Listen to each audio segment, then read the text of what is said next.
Mga kasama kong alien na seryoso habang nasabihan na ngayong isa na magpalit na nga ng troops at 6 na attack ang ginawa pero isa lang yung na 3-star. At binigyan na nga siya ng mga troops composition na pwedeng gamitin para ma-improve yung attack. Habang ako ay nasa gilid lang at tamang basa lang sa mga pinag-uusapan nila dahil nakaready na yung troops ko na isa sa pinakamatinong strategy na pwedeng gamitin para maka 3-star. At yan nga ay walang iba kundi mga puting bakulaw. Ano ba ang nangyari? Bakit ba sila seryoso? Tingnan nyo naman, dinurog na nga kami dito ng mga kalaban. Tama, yung mga kalaban namin na mayroong 47 win streak. At balak pa ata na putulin yung 126 win streak namin dito sa War Cartel. Kaya habang problemado pa sila at pinag-uusapan yung mga troops composition na pwedeng gamitin, nakaready na nga yung matinong troops ko dito ng mga puting bakulaw.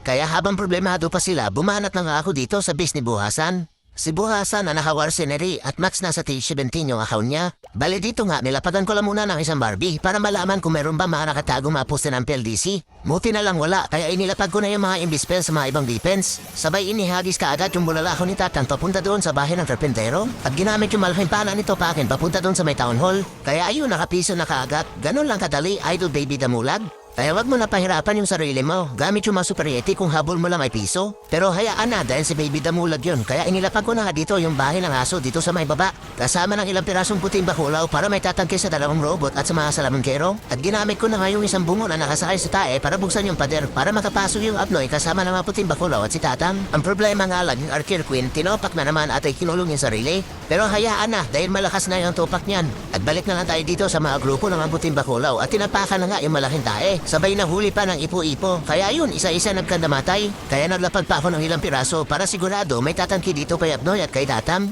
At inilapag ko na nga yung dala-dala kong junk spell para makatalon sila papunta sa may Multi-Inferno Tower. Habang yung tupakin, nakikipaglandian pa nga doon sa bantay na BK. Kaya prenis ko na muna para tumigas yung ni bantay na BK. Kaya ayun, tumirik ka agad yung mata kay tupakin. Pero may mga naiwan na defense sa pakalakala doon sa may taas. Kaya inilapag ko na yung bidabidang hero yombot para siya na yung bahala magtatanggal doon sa mga defense. Habang yung Abnoy na BK nagwala na pala doon sa may gitna, napanood niya ata yung nandiyan ni tupakin kasama ng bantay na BK. Kaya ayun, nagmaoy at halos maubos yung maubos ng Buhasan sa may gitna. At sa sobrang maoy, nagpakatay doon sa isang Rekushikanon habang binabanata ng enemy queen. Kaya ayun, naging kaluluwa na nga yung Abnoy na BK, kawawa naman. Pero hayaan na dahil nandito na nga yung bidabidang hirong yombot. At papunta na nga siya dito sa may Rekushikanon para tapangan yung malaking tae. Potek talaga na hirong yombot to, nakabili lang ng bagong sapatos, lagi na nakakatapag ng malaking tae. Ayan o, nakaapak na naman, buti na lang makunat-kunat kaya nakatay niya pa yung enemy queen. At isinunod niya na nga kaagad yung mga defense sa pakalat-kalat dun sa may labas. Sabay balik sa may air defense para tapakan yung dalawang maliit na tae. Kaya iyon, nagwala na nga si Hirong Yombot dahil nabuisit na ata sa mga tae. Kaya dahil dyan, tuluyan na nga naubos yung mga defense ni Buhasan. Pero may mga buildings pa na naiwan na pakalat-kalat sa may labas. At yung dalawang butete na lang nga yung bumabanat dahil nahiya na ata dito ay tupakin na kinulong yung sarili. Pero ayos lang yan dahil tuluyan na nga na 3-star dito yung base ni Buhasan na gamit na yung mga puting bakulaw. O diba, effective yung matinong troops sa pang grade 1? Tama kayo mga idol, pang grade 1 lang talaga yung ganitong strategy. Gaya nga ng sinabi ni Idol Baby Damulag na mga grade 1 nga lang daw yung mga umiidolo kay Rambutan. Tama ka Idol Baby Damulag, pang grade 1 lang talaga yung mga ginagawa ko. Kaya pwede mong subukan at gamitin para hindi ka naman mapiso na gamit kayo mga Super Yeti. At dahil sa pang grade 1 na yung ginagawa ko, natuwa yung mga kasama kong alien dito sa War Cartel. Bakit nga ba, you tell me? Dahil tingnan mo naman, puro 3-star yung nagawa ko at sinamahan pa ng mga pang grade 1 na attack. Kaya dahil dyan, na-secure namin yung 126 win streak dito sa War Cartel. Pero baka gusto mong putulin yung win streak namin, kaya tara, sabayan mo kami. At mag-ready ka nga lang ng halos puro Stage 17 sa clan mo. Para naman mahagisan ko ng tae yung base mo. At pakitaan mo naman ako ng pang-adult die strategy na hindi pang grade 1. Kaso lang baka mapiso ka ulit, kaya bigyan na lang kita ng idea para hindi ka mapiso. At yan nga ay gumamit ka lang ng mga butiki, gaya nga ng ginawa ko dito. Rambutan, paano ba ang diskarte para hindi mapiso? Simple lang, Idol Baby Damulag. Una, ang gagawin mo, ilapag mo lang si tupakin. Sabay itutok mo na kaagad yung malaking pana papunta sa kawalan. At ilapag mo na kaagad lahat ng mga butiki kasama yung glim at yung mga hero. Sabay gamit ng ability ni Tatang na Eternal Tom. At antayin mo lang na umabot yung glim sa may town hall. Sabay gamit ng isang rage at 3 clone spell. At para maging effective, gumamit ka lang ng magic strategy sa kakababalik. At tignan mo ang nangyari. O diba effective? Sabi ko sa iyo eh. Ganyan lang ang diskarte para sa sunod na magkita tayo hindi ka na mapiso. Pero baka mahirapan ka lang sa mga butiki. Kaya ito naman ang subukan mo na isa pang diskarte. At yan nga ay maghanap ka ng mga pangalan sa kalaban na katunog ng mga troops. Gaya nga nito si Assassin. Sino ba yung assassin sa mga troops? Walang iba kundi yung mga ninja. Tama, yan ang isa sa mga diskarte para hindi ka mapiso. Oh, baka ayaw mo naman maniwala. Kaya sige, isinalang ko na nga dito yung 30 pirasong ninja. Kasama ng 15 pirasong Barbie, 3 bumo na nakasanay sa tae at 5 Yeti. Paano ba ang diskarte rambutan gamit yung mga ninja?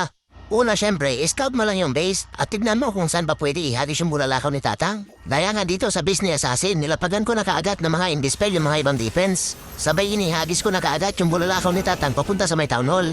At dinilapag ko na kaagad yung 3 lindol. Kaso nga lang nung ginamit ko yung malaking pana nito Pake, napunta na naman sa kawalan. Kaya ayun, hindi nga natanggal yung town hall at magiging problema nga dito kay Tupake at kay Tatang. Dahil alam naman natin kung gaano kabaho yung tae na inaaris ng town hall. Pero hayaan na dahil ginamit ko na nga dito yung ilang pirasong Barbie. Sabay lapag ng blim sa may taas na may lamang Yeti. At ibinaksa ko nga lang yung blim doon sa loob ng compartment. At balik na muna dito kay Tatang at kay Tupake na kinakatay na nga ng town hall na hindi natanggal. Pero hayaan na dahil nandito na yung abnay na BK at ginamit kaagad yung spiky ball niya. Sabay nilapagan ng 3 lindol yung mga main defense na nandun sa loob ng compartment. Kaya ayun, nabawasan na kaagad yung mga ibang main defense na nandito sa may baba. Kaso nga lang yung abnoy hindi nakapasok sa loob dahil nagtago nga sa imbis tower yung ibang defense na naiwan. Habang si Ron Yombot, natanggal na rin yung mga ibang main defense na nandun sa may taas. Kaso nakasalubong niya nga yung bantay na Yombot kaya ayun, nagsuntukan pa nga yung dalawa. At tuluyan na nga na maalam si Tupake kasama si Tatang. Dahil nagulpi nga doon sa may town hall, sinabayan pa ng mga enemy hero at pantay ni Assassin. Pero magtiwala lang sa mga ninja dahil yan ang kainaan ni Assassin. Kaya nilapagan ko na ng ilang piraso para katayin yung mga enemy hero na nasa gitna. Problema nga lang dito, buhay na buhay pa yung isang butete kasama ng isang buting bakulaw na pantay ni Assassin. At para may pakinabang naman yung mga ibang ninja, pinadala pa ko na nga doon sa may taas. Kaya ayun, pinatutumbangan nila yung mga buildings na pakalat-kalat doon sa may bandang 3 o'clock. At tuluyan na nga din na maalam si Hirong Yombot dahil kinatay ng monolith. Pero buti na lang buhay pa yung mga ibang Yeti na pwede tumapos dito sa base ni Assassin. Kasama ng ilang pirasong ninja na naiwan dito sa may 3 o'clock. At ayan, binabanatan nga nila yung isang wizard tower habang busy sa ibon ni Apnoy na BK. Sabay dumiretso na nga papunta sa may monolith para tapakan yung malaking tare. Kaya ayun, tuluyan na nga nakandamatay lahat.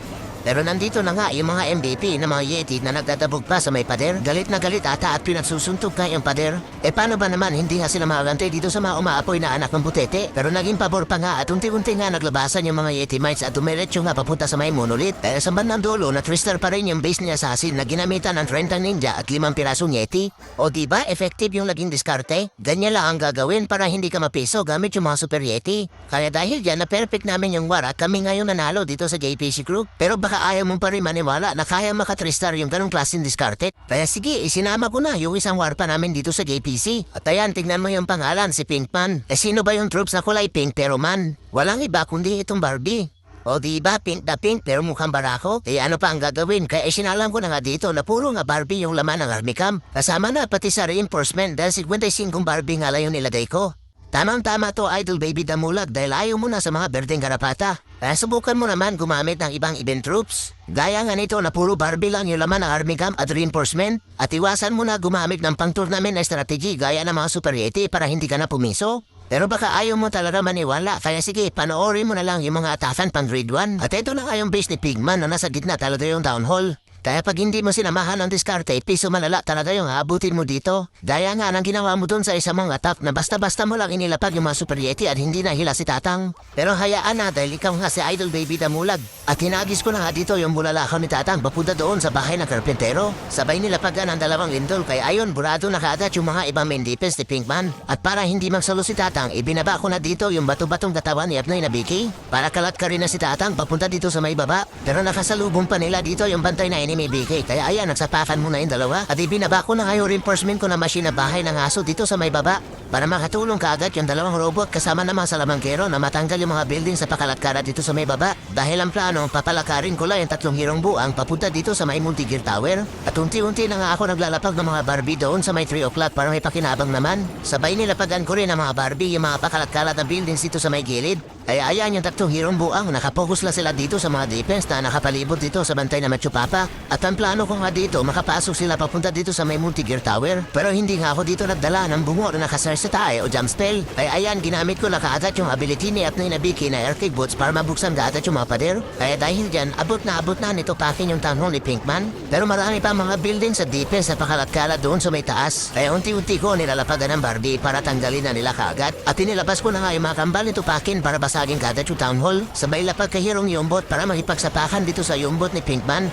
Pero lugi ata dahil pinatulungan ng Monolith kaya tinago ko na muna sa Indispel yung hero niyong bot. Kaso makakasalubong niya rin yung bantay na enemy queen. Kaya tinapunan ko ng muriatic acid para manghina. Kaya ayan hero niyong bot, banatan mo na kaagad yung Monolith habang nangihina pa yung bantay na enemy queen. Kaso palaban pa rin kaya ayan sinabunutan na dito ni Hirong Yombot yung enemy queen at muntik pa ha tumilapon si Hirong Yombot sa kawalan buti na lang mabigat yung itlog. Raso hindi naman nakaligtas sa malaking dae. Buti na lang tuluyan na nga na-tristar dito yung base ni Pinkman. O diba Idol Baby Damulag, effective na effective yung ganitong diskarte? Sabi sa iyo eh. Pagtiwala ka lang kasi sa mga atak pang grade 1. At iwasan mo na muna gumamit ng mga strategy pang adult na mga super yeti para hindi ka napipiso sa mga atak. Teka, isingit ko lang itong pasasalamat ko kay Sir Chito Ponciano na nag-avail ng super thanks sa aking YouTube channel. Kaya Sir Chito, maraming salamat po sa inyong suporta. Kasama na yung mga idol natin na nag-avail ng membership sa aking YouTube channel na sina Alvis Reyes Cayabas at AMLG Hub. Maraming salamat din sa inyo mga idol. At isingit ko na rin yung mga idol natin na napapa-shoutout kaya shoutout sa inyo lahat mga idol.